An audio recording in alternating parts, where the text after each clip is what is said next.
अस्सलाम वालेकुम नाजरीन, आप देख रहे हैं प्रोग्राम दूसरा रुख और मैं हूं सनाउल्लाह खान। आज बड़ा अहम दिन था, ख़ासकर आज़ाद कश्मीर के हवाले से, जहां पर कानून साज असम्बली के आम इंतखाबात हुए हैं और वोटिंग का अमल मुकम्मल हो चुका है और इस वक्त गिनती का अमल जारी है। मजमूई तौर पर 45 नशिस्तों पर इंतखाबी अमल आज मुकम्मल किया गया है और जिसमें जो 33 नशिस्तें थीं वो आज़ाद कश्मीर के 10 अजला में थीं, जबकि 12 महाजरीन की नशिस्तें चारों सूबों में शामिल थीं। इन इंतखाबात में इस वक्त जो है गिनती का अमल जारी है और 5 बजे क्योंकि वोटिंग का अमल मुकम्मल हो चुका था, उसके बाद अब गिनती की जा रही है और अभी तक पोजीशन किसी किस्म की क्लियर नहीं है जब तक नताइज मुकम्मल तौर पर नहीं आ जा सकते। आज इंतखाबी अमल में झगड़े भी हुए, फायरिंग भी हुई और पत्थरों की बारिश भी हुई और जो मुख्तलिफ सियासी जमातों के कारकुन थे आपस में उनके दरमियान झगड़ा हुआ। हालांकि फ़ौज भी तैनात थी, रेंजर्स भी तैनात थी और इंतज़ामात भी बड़े फुल प्रूफ किए गए थे, उसके बावजूद इस किस्म के वाक़यात हुए हैं। और जो मुख्तलिफ सियासी जमातें हैं, ख़ासकर पाकिस्तान मुस्लिम लीग नून और पाकिस्तान पीपल्स पार्टी की तरफ से इंतखाबी अमल शुरू होते ही धांधली के इल्ज़ामात भी लगाए गए और इस वक्त भी ये अमल जारी है। इस पर हम आज बात करेंगे। इस वक्त हमारे साथ मौजूद हैं अफजल भट्ट साहब, मारूफ साहब और आज़ाद कश्मीर के इंतखाबात पर उनकी गहरी नज़र है। भट्ट साहब, बहुत शुक्रिया आपका। थैंक यू सनाउल्लाह साहब, आपने मुझे याद किया। अफजल भट्ट साहब, आप आज जो वोटिंग का अमल हुआ है, मुकम्मल हुआ है 5 बजे और अब गिनती का अमल जारी है, सारे अमल को आप कैसे देखते हैं? ख़ासकर जो सियासी जमातें हैं उनकी तरफ से इल्ज़ामात भी आ रहे हैं धांधली के, अभी हालांकि नताइज नहीं आए हैं, अभी कुछ हलकों के नताइज थोड़े बहुत आए हैं लेकिन मुकम्मल नताइज आने में अभी टाइम लगेगा। तो किस तरह देखते हैं? और लॉ एंड आर्डर की सूरत हाल भी इसमें आपने कवर करनी है, इसके साथ साथ जो इलेक्शन कमीशन के इंतजामात थे उससे आप कितना मुतमईन है और आपने क्या देखा है वहाँ पर सूरत हाल? देखें सनाउल्लाह साहब, एक बात तो मुझे आपने सबको, पूरी दुनिया को बतानी चाहिए कि पाकिस्तान में जो सफारत खाने मौजूद हैं वो नोट करें और आलमी बरादरी नोट करे कि मकबूजा कश्मीर में जो गन पॉइंट पर इंतखाबी ड्रामा रचाया जाता है उसमें और आज़ादाना इलेक्शन में क्या फ़र्क होता है। वहाँ पर गन पॉइंट पर जो भारत मकबूजा कश्मीर में इंतखाबी ड्रामा रचाता है, वहाँ तमाम तर बहाती अरबों के बावजूद टर्नआउट जो है वो 4%, 5%, 8%, 10% से ऊपर नहीं जाता। लेकिन यहाँ लोगों को पता चल गया है कि लोग इंडिपेंडेंटली इलेक्शन में वोट डालने आते हैं और उम्मीद यह है कि 60% से ऊपर टर्नआउट रहेगा। तो इसलिए एक तो ये मैं समझता हूँ कि चलो कुछ खराबियां भी हुई, पाकिस्तान के सियासतदानों ने जो फाउल लैंग्वेज इस्तेमाल की, एक दूसरे पर घटिया इल्जामात लगाए और इस माहौल को परागंदा किया, लेकिन उससे एक तासर ये भी हुआ कि वहाँ वोटर चार्ज हो गया और टर्नआउट में उस पर बड़ा फर्क पड़ा है। ठीक है, जहाँ तक आपने बात की है कि नहीं भट्ट साहब, जो लास्ट इंतखाबात थे उसमें टर्नआउट आपको याद है कितना था? उसमें राउंड अबाउट 50 था। ठीक है, मतलब इस वक्त इस मरतबा उससे ज्यादा आप तवक्को कर रहे हैं कि टर्नआउट जो है उससे 10% ज्यादा हो सकता है और इससे भी ज्यादा उससे ज्यादा होगा, क्योंकि इस दफा देखें पाकिस्तान की हुक्मरान जमात, Pakistan Tehreek-e-Insaf, Pakistan Muslim League Noon, Pakistan Peoples Party, Jamaat Islami, Muslim conference, Jammu Kashmir Peoples Party, तमाम लीडरशिप ने बड़ी अच्छी कंपेन किया। यानी एक दिन मुझे चीफ सेक्रेटरी आज़ाद कश्मीर और IG आज़ाद कश्मीर बता रहे थे कि एक दिन में पाकिस्तान की पॉलिटिकल पार्टीज के 18 मरकजी लीडर आज़ाद कश्मीर के मुख्तलिफ शहरों में मौजूद थे। तो इससे आप अंदाजा लगा सकते हैं कि वहाँ इलेक्शन कैंपेन में कितनी ज्यादा हीट थी। ठीक है, दूसरी जो बात आपने इंतजामात के हवाले से की, मैं आम आदमी को शायद इस बात का अंदाजा नहीं था कि इलेक्शन एक्ट 2021 के बाद आज़ाद कश्मीर के चीफ इलेक्शन कमिश्नर और इलेक्शन कमीशन को वो तमाम इख्तियारात हासिल हैं जो पाकिस्तान के इलेक्शन कमीशन और चीफ इलेक्शन कमिश्नर को हासिल है। ये अभी 2 माह पहले आज़ाद कश्मीर कानून साज असम्बली ने इस एक्ट की मंजूरी दी थी। यही वजह है कि तारीख में पहली मरतबा हुआ कि आज़ाद कश्मीर के चीफ इलेक्शन कमिश्नर ने वफाकी वजीर अमूर कश्मीर का अमीन गंडापुर को यह हुक्म दिया कि वो आज़ाद कश्मीर की हदूद से निकल जाएं, लेकिन वो निकले नहीं थे। भट्ट साहब निकले नहीं, वो मौजूद रहे उधर। मैं उस बात पे आता हूँ और आप इलेक्शन कैंपेन में हिस्सा नहीं ले सकते। पहली बात तो यह है कि हुक्म देने वाले ने तो कोई खौफ महसूस नहीं किया ठीक है कि भाई मैं अगर हुक्म दूंगा, अगर इंडिपेंडेंट इलेक्शन कमीशन ना होता तो इतना बड़ा डिसीजन वो दे नहीं सकता था। ठीक है। दूसरा, सनाउल्लाह साहब, आप खुद एक तजर्बाकार रिपोर्टर हैं। इलेक्शन कमीशन जो है, इसकी हैसियत जो है वो एक हाई कोर्ट जैसी।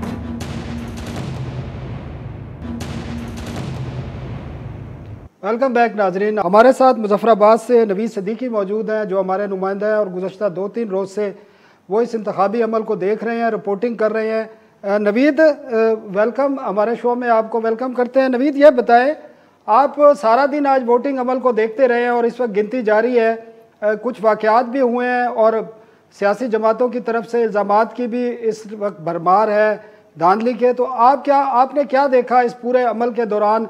किस किस्म के इंतज़ामात थे और लोगों का जोश व खरोश कैसा था? और इक्का दुक्का वाक़यात की भी तफसीलात बताएं जो हुए हैं, उस पर रिस्पांस किस किस्म का आया है और इसके पीछे कौन लोग थे? जी देखें, इस वक्त जो सूरत हाल है, सबसे बड़ी वजह यह है कि हमेशा से आज़ाद कश्मीर में 2 पार्टी सिस्टम रहा है और पहली मरतबा यह है कि यहाँ पे एक तीसरी पार्टी आई है, क्योंकि एक वक्त में मुस्लिम कॉन्फ्रेंस हुआ करती थी, फिर पीपल्स पार्टी आई, फिर नून लीग आई है, अब पीटीआई की एंट्री यहाँ पर डली है। और हमेशा से देखने में आता है कि रियासती इंतखाबात में हमेशा वन साइडेड रिजल्ट सामने आना शुरू हो जाते हैं या पहले से ही बातें होना शुरू हो जाती है कि यह पार्टी आएगी।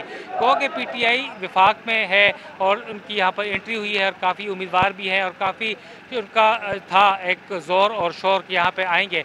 मगर इस वक्त की जो सूरत हाल है, अब तक की जो 1 घंटा 1.5 घंटे के दौरान गिनती हुई है और जो रिज़ल्ट आना शुरू हैं इब्तदाई, गैर हतमी और गैर सरकारी, उसमें वो वन साइडेड का तासुर नहीं मिलता कि एक तरफा रिज़ल्ट आ रहे हैं, क्योंकि इस वक्त जो बड़ा मुकाबला था वो नून लीग, पीटीआई और पीपीपी का था। और अब ज़्यादातर हलकों में नून लीग आगे है, कुछ में पीपीपी है और ज़ाहिर है हुक्मरान जमात है पीटीआई वो भी है। तो लिहाजा यहाँ पर अब रिज़ल्ट आना शुरू हो गए हैं, मगर हतमी तौर पर आप नहीं कह सकते कि जो 5 साल पहले नून लीग ने 2/3 अक्सरियत हासिल की थी, कि शायद कोई भी एक अकेली पार्टी इस वक्त हासिल करने की पोजीशन में होगी। जो पार्टी भी आएगी लगता यही है कि वो कोलेशन में आएगी। मगर इस वक्त की सूरत हाल है, अगर हम लीड देखें तो पीटीआई और पीपीपी की चंद 100 की या 500 या 700 इस किस्म की लीड हो सकती है, ऊपर नीचे, या 300 की। बाज़ जगहों पे नून लीग बिल्कुल नीचे आ रही है। नवीद, आप पूरा दिन रहे हैं, पोलिंग स्टेशंस पे भी गए होंगे, आपने लोगों से बात भी की है, तो इंतज़ामात कैसे थे? आपको नज़र आ रहा था कि जो एक नून लीग और पीपल्स पार्टी की तरफ से इल्ज़ामात आयद किए जा रहे थे कि इलेक्शन में धांधली की जा रही है, तो इंतज़ामात कैसे थे इलेक्शन कमीशन के, आज़ाद कश्मीर के, और जो मिलिट्री फोर्सेस के हवाले से एक तहफ़्फ़ुज़ात थे कुछ जमातों के, उनका रोल कहाँ तक था? ये बेसिकली ये सिचुएशन हमारे नाजरीन को बताएं प्लीज़।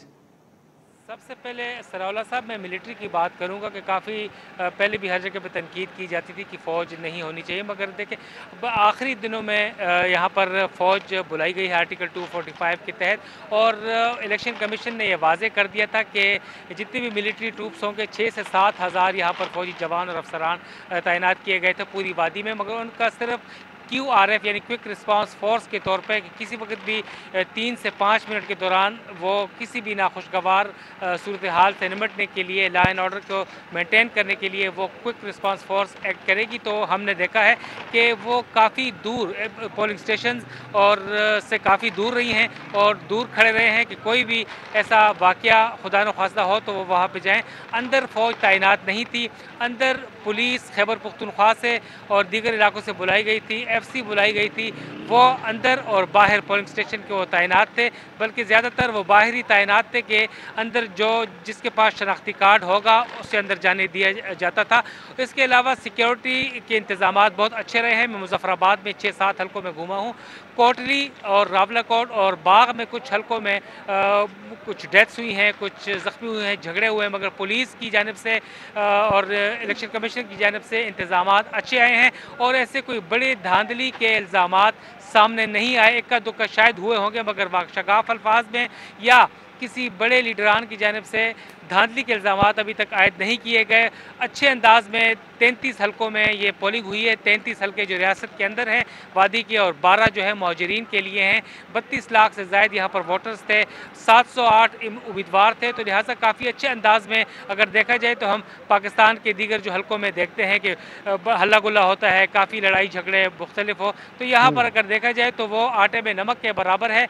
अब तक के जो आज के जो रियासती इंतखाबात हुए हैं काफ़ी बेहतर नज़र आ रहे हैं, और अभी तक कोई ऐसा नज़र नहीं आ रहा कि कोई भी जुमात जो है वाज़े अक्सरियत इस वक्त या आ रही है सामने, इमर्ज हो रही है। मगर जो गिनती के नतीजे सामने आ रहे हैं नवीद, ये जो गिनती का अमल जारी है, इस वक्त पोलिंग स्टेशंस के अंदर गिनती हो रही है, तो उसको आप कैसे देख रहे हैं? उसके अंदर इन्वायरमेंट कैसा है और लोगों को इस पे एतमाद है जो इस वक्त प्रोसेस चल रहा है?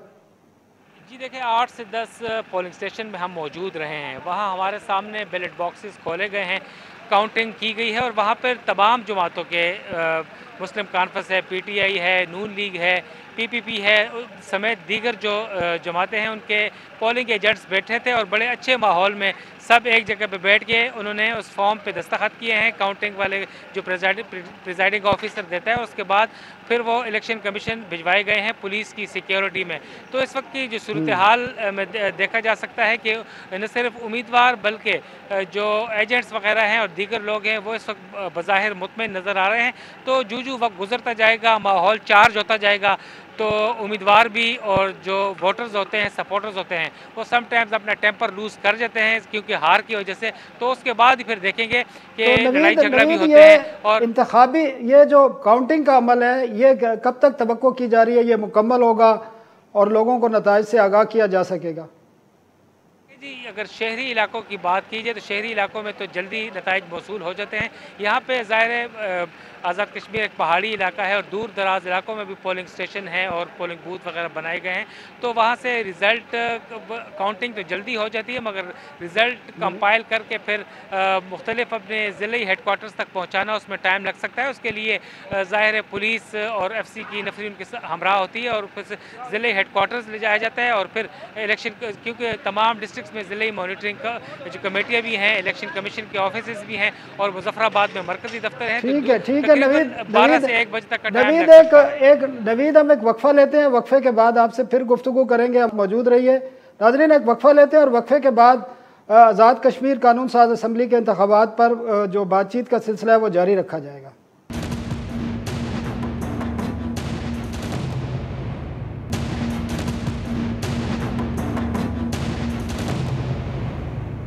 वेलकम बैक नाजरीन। वक्फे से कबल हम अपने नुमाइंदे नवीद सदीकी से बात कर रहे थे, मुजफ्फराबाद में जो मौजूद हैं, और उनका कहना था कि मुकाबला बड़ा सख्त है 3 सियासी जमातों के दरमियान, पाकिस्तान तहरीक इंसाफ, पाकिस्तान मुस्लिम लीग नून और पाकिस्तान पीपल्स पार्टी, जबकि बाकी जमातें भी मौजूद हैं जिनका ताल्लुक जमात इस्लामी है या मुस्लिम कॉन्फ्रेंस है। इस वक्त मुजफ्फराबाद से ही हमारे साथ समर अब्बास मौजूद है। समर, बहुत शुक्रिया हमें टाइम देने का। समर, आप क्या देख रहे हैं इन इंतखाबात को, क्योंकि अब गिनती का अमल जारी है और आइंदा चंद घंटों के दौरान ये मुकम्मल हो जाएगा, तो क्या किसका मुकाबला देख रहे हैं? यकीनन इंतखाबात में जो टर्न आउट है वो बहुत अच्छा रहा है, हमें अफजल भट्ट ने भी बताया और इलेक्शन कमीशन ने भी कहा कि 56% से ज़्यादा रहा है, बड़ा हौसला अफजा है। और इक्का दुक्का वाक़यात के हवाले के अलावा बाकी जो मामलात हैं वो बेहतर रहे हैं। कुछ धांधली के इल्ज़ाम ज़रूर हैं सियासी जमातों की तरफ से, लेकिन आप क्या देख रहे हैं, कौन सी पार्टी है जो अक्सरियत ले सकती है और सूरत हाल है क्या इस वक्त? बहुत शुक्रिया सनाउल्लाह साहब। एक तो यह है कि ओवरऑल अगर बात की जाए इलेक्शन की शफाफियत के हवाले से, तो इलेक्शन के दौरान किसी किस्म के कोई छप्पे नहीं लगे, कोई धांधली नहीं हुई, पूरा अमल जो है वो शफाफ अंदाज में पहुंचा है अपने इख्तिताम को। जो पोलिंग का जो अमल है, गिनती के हवाले से जब देख रहे हैं कि जो यहाँ पे DRO का जो ऑफिस है मुजफ्फराबाद के अंदर, हम देख रहे हैं कि प्रॉपर सिक्योरिटी के साथ जो DROs हैं वो पुलिस की सिक्योरिटी में, रेंजर्स उनके साथ है, वो बैग जो है लाके RO के पास अपने अपने रिजल्ट जो है वो जमा करवा रहे हैं। तो इस तरह का कोई धांधली का शायबा तो नजर नहीं आ रहा पूरे इंतखाबी अमल के। पोलिंग स्टेशन पे भी अनाउंसमेंट कर रहे हैं, उसके बाद बिल्कुल साहब, ये 3 टीयर्स हैं यहाँ पे, 3 चेक्स रखे हुए हैं। एक तो पोलिंग स्टेशन पर तमाम जो पोलिंग एजेंट्स हैं उनको पाबंद बनाया गया है मुतल्लिका प्रिजाइडिंग ऑफिसर्स की तरफ से कि आप साइंस शुदा कॉपी जो है उस पोलिंग स्टेशन के रिजल्ट की वो अपने साथ लेकर जाए हर सूरत में। ठीक है। नंबर 2 ये है कि वहीं से जो प्रिजाइडिंग ऑफिसर है वो एक कॉपी व्हाट्सएप भी कर रहा है इलेक्शन कमीशन के जो मुतलका ऑफिसर यहाँ पे अपने अपने आरओ को वो रिजल्ट व्हाट्सएप भी कर रहे हैं। ठीक है। तीसरे नंबर पर जो वहां से रिजल्ट है वो खुद जो प्रिजाइडिंग ऑफिसर्स हैं वो लेके फिजिकली ला के आरोप करवा रहे हैं मुतलका अपने आरोप को। ये 3 टीयर्स हैं चेक के, किसी एक के भी फर्क आए तो उसको काउंटर चेक किया जा सकता है। तो ओवरऑल यहाँ पे जो देखे धांधली के बारे से तो कोई अच्छी नजर नहीं आ रही कि धांधली इलेक्शन के दौरान हुई हो या फिर काउंटिंग के अमल में किसी किस्म की कोई गड़बड़ की जा रही हो, ऐसा कुछ भी नहीं है। रह गई बात मुकाबले की जो आपने पूछी, तो इस वक्त जो आजाद कश्मीर के 33 हल्के हैं 45 में से, तो यहाँ पर आजाद कश्मीर के जो मुकाबला है वो पाकिस्तान पीपल्स पार्टी और पाकिस्तान तहरीक इंसाफ के दरमियान बड़ा टफ मुकाबला जा रहा है। और बड़ी हैरानकुन बात है कि पीपल्स पार्टी पीटीआई को बड़ा टफ टाइम दे रही है इस वक्त आजाद कश्मीर के अंदर। बात की जाए पाकिस्तान के अंदर जो मुहाजिरीन के 12 हल्के हैं, तो उन 12 हल्कों पर पाकिस्तान तहरीक इंसाफ और मुस्लिम लीग नून का मुकाबला चल रहा है। लेकिन दोनों जगहों पर जो आजाद कश्मीर के 33 हल्के हैं, यहाँ पर भी पाकिस्तान तहरीक इंसाफ को पाकिस्तान पीपल्स पार्टी पर सीटों के एतबार से मामूली बढ़तरी हासिल है। और जो इस वक्त कैंडिडेट्स हैं, कहीं पीपल्स पार्टी के कैंडिडेट्स को अपने अपने हल्कों में तकरीबन यहाँ पे जो काउंटिंग का अमल है, तकरीबन ओवरऑल देखा जाए तो रिजल्ट अब तक सामने आ चुके हैं। किसी हल्के के 30%, किसी के 40%। तो किसी जगह पर पीपल्स पार्टी के कैंडिडेट लीड कर रहे हैं, किसी जगह पे पाकिस्तान तहरीक इंसाफ है, या किसी जगह पे पीपल्स पार्टी के लीड कर रहे हैं। नून भी हमें 1-2 हल्कों पे कम्पीट करती नजर आ रही है आजाद कश्मीर के अंदर, और 1-2 हल्कों पर ही मुस्लिम कौंसिल नजर आ रही है। बाकी यहाँ पे ज्यादा मुकाबला तहरीक इंसाफ और इसकी वजह समर इसकी वजह क्या है पाकिस्तान पीपल्स पार्टी? क्योंकि अगर पाकिस्तान में देखा जाए तो सिंध को छोड़कर तो पीपल्स पार्टी कहीं नज़र नहीं आती, लेकिन आज़ाद कश्मीर में जो आप बात बता रहे हैं ये बड़ी हैरान कुन भी है और इसमें वजूहात भी जानने की ज़रूरत है। और आप क्योंकि काफ़ी दिनों से वहाँ मौजूद हैं तो आप ही ये बता सकते हैं कि पीपल्स पार्टी के आया कि उम्मीदवार बहुत अच्छे हैं या उनके दौर में जो काम हुए हैं उसकी वजह से लोग मुतासिर हैं? सब 2 चीजें, बल्कि इसमें 3 फैक्टर्स मैं कहूंगा। एक तो पाकिस्तान पीपल्स पार्टी सिंध के बाद अगर उसकी रूट्स हमें नजर आती है सबसे स्ट्रांग, तो वो आजाद कश्मीर और जीबी के अंदर नजर आती हैं। तो एजेके के अंदर पीपल्स पार्टी बहुत मुनज़्ज़म है, उनका तंजीमी ढांचा यहाँ पे बहुत बेहतर है। नंबर 3 जो है कि जो आपने काम की बात की, तो पीपल्स पार्टी की जो हुकूमत की 2011 से 2016 के दरमियान, तो डेवलपमेंट के काफी काम पीपल्स पार्टी की गवर्नमेंट ने आजाद कश्मीर के अंदर किए थे।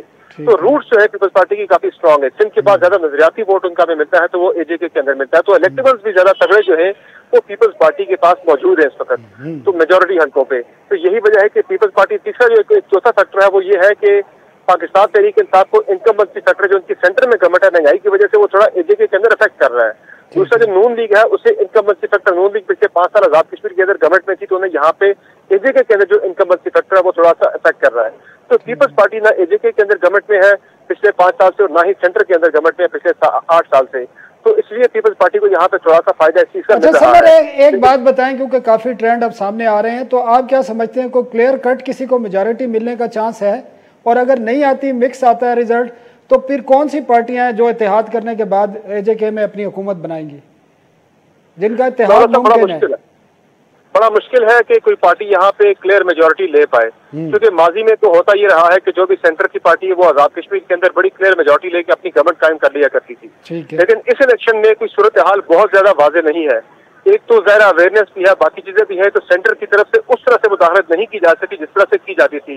इदारे जिस तरह से माजी में मुतहरिक हुआ करते थे वो इदारे उस तरह से मुतहरिक नहीं हो सके। इस तरह की कैंपेन जहाँ पे बड़ी फ्यूरियस रन की मरियम नवाज साहब ने पीपल्स पार्टी ने, तो वो मुदाखलत का वो लेवल नजर नहीं आ रहा जो माजी में हुआ करता था। अगर वो लेवल होता मुदाखलत का, फिर तहरीक इंसाफ शायद बड़ी सिंपल मेजोरिटी आराम से ले जाती। लेकिन फिर भी इस सब कुछ के बावजूद पाकिस्तान तहरीक इंसाफ यहाँ पे सबसे ज्यादा सीटें ले जाएगी, 18 से ज्यादा उनकी सीटें होंगी। पीपल्स पार्टी जो है वो 10 से ज्यादा सीटें ले जाएगी, 10 से 12 के दरमियान। नून लीग जो है वो एजेके के 33 हल्कों में से 2 से 3 सीटें लेगी, बाकी पंजाब से 4 सीटें वो 7 पे जा सकती है। तो ज्यादा जो चांस है वो Pakistan Tehreek Insaf, Muslim conference, Jammu Kashmir Peoples Party और 1 से 2 इंडिपेंडेंट कैंडिडेट्स को मिला के पाकिस्तान तहरीक इंसाफ की गवर्नमेंट आजाद कश्मीर में बन सकती है। ठीक है समर आप हमारे साथ ही रहिए। अफजल भट्ट साहब भी हमारे साथ मौजूद हैं। अफजल भट्ट साहब, आपने समर की बातें सुनी हैं और उनका तो ये कहना है, क्योंकि जो नतायज आ रहे हैं वो लगा रहे हैं कि क्लियर कट किसी को मेजॉरिटी नहीं मिलेगी, तहरीक इंसाफ यकीनन कुछ ज़्यादा सीटें लेगी लेकिन क्लियर कट मेजॉरिटी नहीं होगी। और पाकिस्तान पीपल्स पार्टी हैरान कुन तौर पर बड़ा टफ जो है टाइम दे रही है तहरीक इंसाफ को भी और नून लीग को भी। तो आप क्या समझते हैं नताइज के हवाले से जिस तरह का ट्रेंड आ रहा है, यही सिचुएशन होगी या क्लियर मेजॉरिटी मिल जाएगी तहरीक इंसाफ को? ये सनाउल्लाह साहब, ये बात समर बास की बात से मैं इत्तेफाक करता हूँ कि कोई भी सियासी जमात यहाँ सिंगल लार्जेस्ट पार्टी के तौर पर सामने आती नजर नहीं आ रही। ठीक है। और इस वजह से शायद कोई जमात भी जो है वो अकेली हुकूमत बनाने में कामयाब ना हो सके, उसको किसी न किसी जो जमात का सहारा लेना पड़ेगा। लेकिन क्योंकि ये अभी इब्तदाई नतायज हैं, इनको सामने रखते हुए आपको हतमी राय नहीं दे सकते।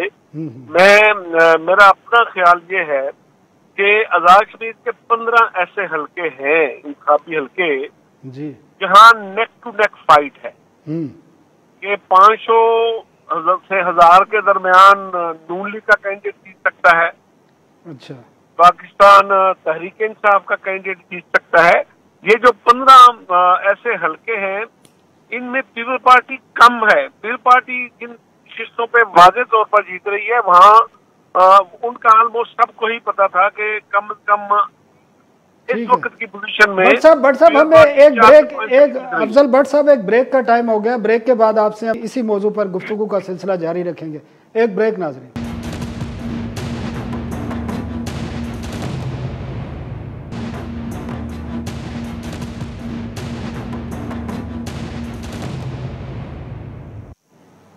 वेलकम बैक नाजरीन। हम बात कर रहे थे आज़ाद जम्मू कश्मीर की कानून साज असम्बली के इंतखाबात की, जहाँ पर इस वक्त गिनती का अमल जारी है। और समर अब्बास, अफजल भट्ट और नवीद सिद्दीकी से हमारी बात हुई है और उनका कहना है कि क्लियर मेजॉरिटी किसी जमात को मिलना इस वक्त मुश्किल नज़र आ रहा है, लेकिन तवक्को ये की जा रही है, जो नताइज आ रहे हैं कि तहरीक इंसाफ के जो उम्मीदवार हैं उनके रिज़ल्ट कुछ बेहतर आ रहे हैं, जिससे लगता यह है कि वो अक्सरियत हासिल कर लेंगे, लेकिन वाज़ेह अक्सरियत नहीं होगी।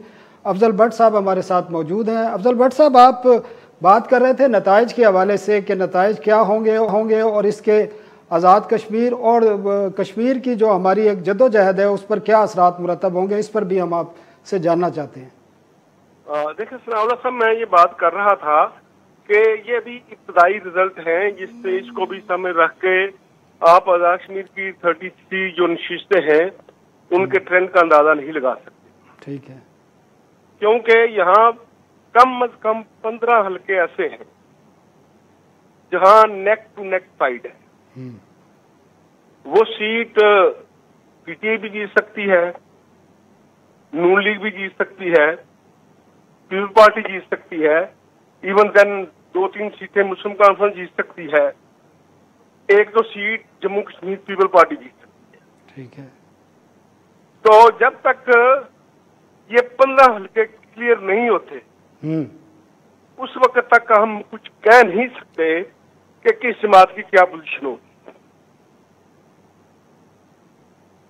तो ये भट्ट साहब, ये कब तक जो नताइज का अमल है मुकम्मल होगा, और दूसरा ओवरऑल जो इंतखाबी नताइज हैं उसके असरात क्या मुरतब होंगे, एक तो आज़ाद कश्मीर की सियासत पर और इसके अलावा ओवरऑल जो हमारी एक तहरीक आज़ादी है कश्मीर की, उस पर इसके क्या असरात मुरतब होंगे, कता नज़र इसको छोड़ के कि कौन सी जमात कामयाब होती है?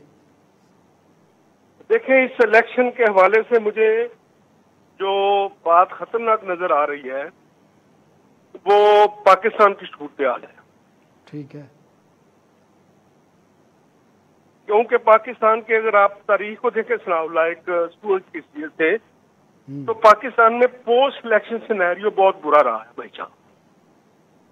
आप 70 के इलेक्शन को देख लें, 77 के इलेक्शन को देख लें, अभी जो इलेक्शन हुआ है उसको देख लें, पिछले इलेक्शन को देख लें।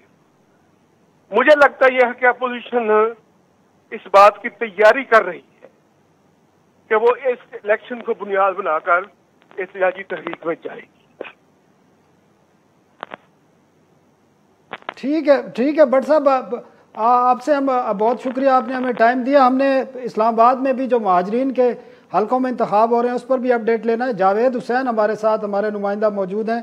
जावेद, आप देखते रहे हैं जो महाजरीन की नशिस्तें हैं इस्लामाबाद में और रावलपिंडी में अभी पोलिंग हुई है, तो वहाँ क्या माहौल नज़र आया और ट्रेंड क्या था वहाँ पर? जी देखें, आज सुबह से जो है वो जो ट्रेंड हमने देखा कि जो महाजरीन की नशिस्तें हैं जो 3 हल्के रावलपिंडी और इस्लामाबाद में हमने ऑब्जर्व किया, उसमें जो टर्न आउट था वो कम रहा, क्योंकि एक तो गर्मी की शिद्दत ज्यादा थी, दूसरा ये कि वो मोटिवेशन लोगों में नजर नहीं आई कि वो आकर वहाँ इलेक्शन में वोट डालने के लिए आते। तो शाम तक ऐसी ही सूरत देखने में आई और जिस तरीके से जो टर्न आउट था और जिस तरीके से वहाँ पर जो पोलिंग कैंप्स लगाए गए थे सियासी जमातों की जानिब से, उसमें 3 बड़ी जमातें जैसे जिसमें पाकिस्तान तहरीक इंसाफ, पीपल्स पार्टी, मुस्लिम लीग नून और जो मुस्लिम कॉन्फ्रेंस है उनके जो नुमाइंदगान थे वो वहाँ पर मौजूद थे पोलिंग स्टेशन के बाहर। और हमने देखा है कि पाकिस्तान मुस्लिम लीग नून के जो उम्मीदवार हैं वो बढ़तरी हासिल करते रहे इन तमाम पोलिंग स्टेशन में, और अभी भी जो रिजल्ट हमें गैर सरकारी और गैर हतमी नताइज जो सामने आ रहे हैं उसमें मुस्लिम लीग नून के उम्मीदवार इन 3 हल्कों से जो कि रावलपिंडी और इस्लामाबाद में मौजूद हैं उनमें बढ़तरी। तो जावेद इंतजाम कैसे थे आपके ख्याल में? जी, इंतजाम जो है ओवरऑल हमने देखा कि इंतजामी तौर पर सूरत हाल ठीक रही और किसी नाखुशगवार वाक़े की जो इतला है वो नहीं मिल सकी। दूसरी जानिब जो रेंजर्स के जो एहलकार थे उनको भी पोलिंग स्टेशन के बाहर हमने देखा कि तैनात किया गया था। जो पोलिंग अमला था वो पोलिंग स्टेशन के बाहर भी मौजूद था रहनुमाई के लिए और अंदर भी मौजूद था। दूसरी जानिब 15 मिनट के लिए मीडिया को कवरेज की इजाजत दी गई थी दिन में, उसके बाद मीडिया को अंदर जाने की इजाजत नहीं दी जा रही थी, जिसकी वजह से कवरेज उस तरीके। ठीक है जावेद, हमारे प्रोग्राम का वक्त ख़त्म हो रहा है। नाज़रीन के साथ कि आज़ाद जम्मू कश्मीर कानून साज असम्बली के इंतखाबी नताइज को तमाम सियासी जमातें खुले दिल के साथ तस्लीम करेंगी। हम आइंदा हफ्ते तक के लिए इजाज़त चाहते हैं। अल्लाह हाफ़िज़।